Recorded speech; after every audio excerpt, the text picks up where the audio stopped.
ناظرین آپ کو مزید اپڈیٹ کرتے چلیں، کراچی سے اول سٹی ایریا کے مارکیٹ چیئرمین ایم عالم کا کہنا تھا کہ 8 بجے مارکیٹ بند کرنے کا بہت ہی غلط فیصلہ ہے، جبکہ حالات بہت ہی خراب ہیں۔ تاجر کمیونٹی پہلے ہی پریشانیوں سے دوچار ہے، حکومت کو اپنے اس فیصلے پر نظر ثانی کرنی ہوگی۔ بسم اللہ الرحمن الرحیم۔ پورے پاکستان میں 8 بجے کا جو اعلان ہوا ہے، آپ لوگوں کو بتانا چاہیے کہ حالات پہلے ہی بہت کشیدہ ہیں۔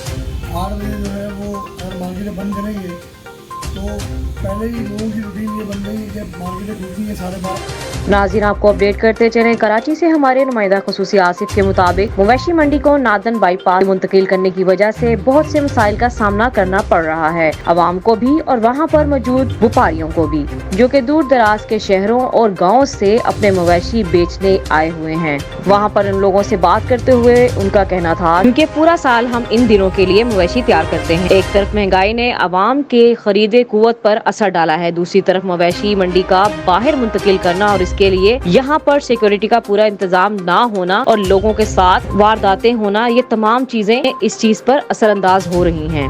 اس لیے بھی لوگ اپنی فیملی کے ساتھ اس مویشی منڈی کا رخ نہیں کر رہے ہیں۔ کیمرہ مین ماجد کے ساتھ آصف، مویشی منڈی، کراچی۔